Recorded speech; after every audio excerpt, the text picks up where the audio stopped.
अच्छा, मुफ्ती साहब, अगले सवाल की ओर आगे बढ़ते हैं कि आप सल्लल्लाहु अलैहि वसल्लम के बहुत सारे मौजिज़ात है, उसमें से सबसे जो फेमस मौजिज़ा है वो शक्कुल कमर, यानी जब मुशरिकीन मक्का ने आप सल्लल्लाहु अलैहि वसल्लम को कुछ चैलेंज किया कि हम आपको तभी सच्चा पैगंबर मानेंगे अगर आप इस चांद के दो टुकड़े कर दो। तो बताया जाता है, हदीसों की किताबों में आता है और हम सुनते रहते हैं कि रसूलुल्लाह सल्लल्लाहु अलैहि वसल्लम ने अल्लाह ताला के हुक्म से उंगली का इशारा किया और चांद बाकायदा दो टुकड़ों में तकसीम हो गया। फिर आपने मिलाने का इशारा किया, मिल गया।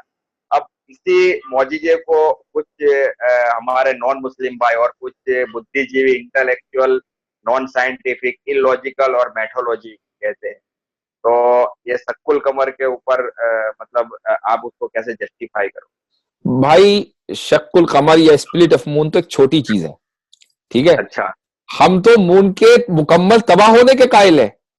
भाई, एक वक्त ओ, वो आएगा जब चांद तबाह हो जाएगा, एक वक्त वो आएगा जब सूरज तबाह हो जाएगा। और इस चीज को साइंस भी बिल्कुल। मानती है कि सोलर सिस्टम हम्म। की एक उम्र है, वो उम्र खत्म होने जा रही है, ठीक है। वो ये कहते हैं कि भाई एक राइट। वक्त आएगा, सोलर सिस्टम जो पूरा सोलर निजाम तब धर्मभरम हो जाएगा। तो हम्म। चांद रहते हुए दो टुकड़े हो जाना ये एक छोटी चीज है। उससे अच्छा। बड़ी चीज क्या है? चांद का तबाह हो जाना, सूरज का तबाह हो हम्म। जाना। अब आप इनसे पूछें कि जो लोग शक्कुल कमर के ऊपर एतराज करते हैं कि तुम इस बड़ी चीज को मानते हो कि नहीं मानते। अगर वो हम्म। कहेंगे कि नहीं मानते तो इसका मतलब ये है कि जिस साइंस के ऊपर वो ईमान लाए हुए हैं उस साइंस को झुटला रहे हैं। हम्म। तो जब बड़ी चीज को तुम मानते हो तो छोटी चीज को मानने में क्या प्रॉब्लम है? पहली बात तो ये बिल्कुल। है। दूसरी बात यह है कि साइंस का जो नजरिया है वो ये है कि इस कायनात में, यूनिवर्स में जितने भी कहना चाहिए कि स्टार्स हैं, प्लैनेट्स हैं, वो किस तरीके से बनते हैं? वो इसी तरीके से कि उनमें वो यानी तकसीम होते हैं, उनके अंदर एक्सप्लोजन होता है, गैसेस निकलती हैं, एक दूसरे के अंदर वो मिल जाते हैं, एक दूसरे से अलग हो जाते हैं। ये एक साइंटिफिक थ्योरी नहीं बल्कि साइंटिफिक फैक्ट है, चूंकि दुनिया से इस पूरे प्रोसेस का ऑब्जर्वेशन किया जा रहा है, ठीक है। तो चांद भी तो उसी कायनात में है। तो अगर कोई दूसरा सितारा जो दूसरी किसी मिल्की वे के दूसरे कोने में है या कायनात दूसरी किसी गैलेक्सी में है, अगर वो टूट सकता है, मिल सकता है, जुड़ सकता है, तो भाई हमारे सोलर सिस्टम के अंदर जो प्लैनेट्स हैं उनके साथ ये काम क्यों नहीं हो सकता? अगर कोई ये कहे कि नहीं, मिल्की वे के दूसरे कोने के अंदर जो सितारा है वहां तो ये काम हो सकता है, हमारे यहां नहीं हो सकता, तो भाई इसको साइंस से साबित कर दो कि क्यों नहीं हो सकता, ठीक है। अब आइए आगे, थोड़ा सा लंबा जवाब है।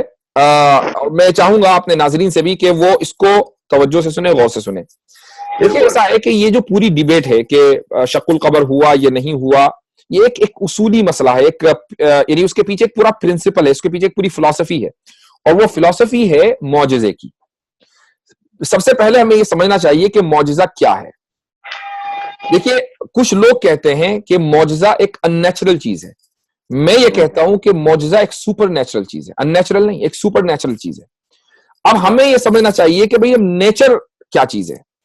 देखिए, नेचर ये है कि कॉज एंड इफेक्ट का एक निजाम, कॉज एंड इफेक्ट का एक जो निजाम इस दुनिया के अंदर कायम है। सूरज निकलेगा तो रोशनी होगी, बादल आएंगे जरी बारिश जब भी होगी, जब बादल होंगे, बगैर बादल के बारिश नहीं होगी। ये पूरा कॉज एंड इफेक्ट का एक निजाम है, ठीक है।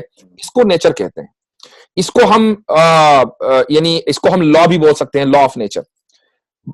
आमतौर से ऐसा होता है कि हर फील्ड के अंदर, चाहे वो केमिस्ट्री हो, किसी कोई भी फील्ड हो, उसके अंदर ऐसा होता है कि एक जब ऊंचे दर्जे का जो लॉ है वो नीचे दर्जे के लॉ को साइडलाइन कर देता है। उसकी एक मिसाल देता हूं मैं आपको। उसकी मिसाल ये है कि केमिस्ट्री का एक लॉ है, वो ये है कि कोई भी कंपाउंड लीजिए, ठीक है, अगर आप उसको डिसॉल्व कर दें और उसको वैसे ही छोड़ दें, एक तो एक डिसॉल्व ना बल्कि उसको वैसे ही छोड़ दीजिए कुछ दिन के लिए, तो एक तो वो खुद ब खुद डिसॉल्व हो जाएगा और उसके बाद उसके अंदर सड़न पैदा हो जाएगी। मिसाल के तौर पर इंसान, इंसान की लाश अगर आप वैसे ही छोड़ दें कहीं भी, तो उसकी लाश डिसॉल्व होना शुरू होगी, उसके अंदर सड़न पैदा हो जाएगी। ये एक ऐसा लॉ है उसको कोई भी आदमी मतलब ये कि डिनाई नहीं कर सकता, है कि नहीं। बिल्कुल। लेकिन बाज मर्तबा ये लॉ टूट जाता है। कैसे? अच्छा। कि आप अगर उसकी लाश के ऊपर एक खास किस्म का नमक लगाएं, अब उसकी लाश के अंदर सड़न पैदा नहीं होगी। ये जो नमक का जो कानून है, ये उस आम कानून से ऊपर का कानून है। इस ऊपर के कानून ने नीचे के कानून को साइडलाइन कर दिया, ठीक है। एक दूसरी मिसाल देता हूं आपको, law of gravity. Law of gravity क्या है कि भाई आप जब फिजा में होंगे तो नीचे की तरफ गिरेंगे, चूंकि जो ग्रेविटेशनल फोर्सेस हैं वो आपको नीचे पुल कर रही हैं, है ना। बिल्कुल। लेकिन इंसान ने इस लॉ ऑफ ग्रेविटी को साइड लाइन कर दिया जहाज बनाकर। जहाज में क्या है कि फ्यूल डालता है और लॉ ऑफ ग्रेविटी के अगेंस्ट जो है वो ऊपर जाता है और घंटों वहां पर आसमान में यानी फिजा के अंदर जो है वो सफर करता है। ये क्या है, एक बड़े कानून ने एक छोटे कानून को साइड लाइन कर दिया। बिल्कुल इसी तरीके से जो मौजज़ा होता है वो दरअसल एक बड़ा कानून है, और जो हम कॉज एंड इफेक्ट का जो सिस्टम देख रहे हैं वो एक छोटा कानून है। बाज मर्तबा बड़ा कानून छोटे कानून को साइडलाइन कर देता है, लेकिन उससे छोटा कानून बदलता नहीं है। ये नहीं कहा जाएगा कि भाई आज से चूंकि अब हमने नमक जो है लाश के ऊपर लगा दिया, आज से कोई भी लाश नहीं सड़ेगी। या ये नहीं कहा जाएगा कि चूंकि कुछ इंसान जहाज में सफर करके ऊपर बादलों में और फिजा में चले जाते हैं, लिहाजा आज से लॉ ऑफ ग्रेविटी खत्म हो गया। ये नहीं कहा जाएगा, है ना। जो बड़ा कानून है वो अपनी जगह है, जो छोटा कानून है वो अपनी जगह है। exactly. ये आ गई मौजज़े की बहस। अब आइए आगे शक्कुल कमर पे बात करते हैं प्रिसाइजली। देखिए शक्कुल कमर हुआ, चांद के 2 टुकड़े हुए। अब अगर कोई ये कहे कि जी चांद पे तो कोई ऐसी बात मिलती नहीं है, उसमें कोई लकीर नहीं है, तो भाई जाके पहले पूरी तरह तहकीक करो, क्योंकि अभी तो आपने और आपकी साइंसदानों ने चांद की अच्छी तरीके से डिस्कवरी की नहीं। अभी तो वहां कुछ चाइना ने भी अभी कुछ दिन पहले जो है वहां अपने रोबोट्स वगैरह भेजे हैं, तो अभी पूरा चांद जो है उसका एक चप्पा डिस्कवर नहीं हुआ है। तो पहली बात तो यह है। दूसरी बात यह है कि एक आम सवाल यह होता है जहन में कि भाई अगर इतनी बड़ी बात हुई कि चांद के 2 टुकड़े हो गए, तो आखिर मक्के से बाहर दूसरे लोगों ने इसको क्यों नहीं देखा? एक सवाल कॉमन आता है, तो उसका मैं जवाब देना चाहूंगा। देखिए सबसे पहली बात तो यह है कि जाहिर है कि चांद के 2 टुकड़े दिन में तो क्यों नहीं होंगे, रात ही में होंगे जब चांद लोगों को नजर आ रहा होगा। बिल्कुल। जिस वक्त चांद सऊदी में निकला हुआ होगा, अब अगर आप मैप में देखें और आप वेस्ट में चले जाएं, वेस्टर्न कंट्रीज में चले जाएं, मसलन यूरोप में चले जाएं, तो उस वक्त तो वहां सूरज भी गुरूब नहीं हुआ। जब सूरज गुरूब नहीं हुआ तो चांद नजर कैसे आएगा? जब सूरज निकला हुआ है तो चांद कहां से नजर आ जाएगा? तो इसलिए अगर चांद के 200 टुकड़े भी हो जाएं तो उनको नजर आने वाला नहीं है। ठीक है, आप अगर वेस्ट में आ जाएं सऊदीया से, यानी मसलन इंडिया में आ जाएं, तो जिस वक्त सऊदीया के अंदर ये इवेंट हुआ, जाहिर है कि इंडिया में तो सारे सो रहे होंगे। उसकी वजह है कि यहाँ लेट नाइट का वक्त है, 2.5-3 घंटे आगे है। ठीक है, प्लस इस बात की क्या गारंटी है कि जहां जहां लोग जाग रहे होंगे वहां आसमान भी साफ था, वहां पोल्यूशन नहीं था, वहां यानी कहना चाहिए बादल नहीं थे। ये सारी चीजें अपनी जगह। इसके बावजूद इंडिया में एक ऐसी हिस्टोरिकल जगह है कि जो इंडियन गवर्नमेंट ने अपने उसको नेशनल मॉन्यूमेंट्स में शामिल किया हुआ है। वो जगह केरला में है। उस जगह का नाम, वो जगह दरअसल एक मस्जिद है जो दरअसल इंडिया की सबसे पहली मस्जिद है, और उस मस्जिद का नाम है चेरमनपल्ली मस्जिद। ठीक है, एक बादशाह केरला में गुजरे हैं जिनका नाम है, जिसको पेरमल कहा जाता था।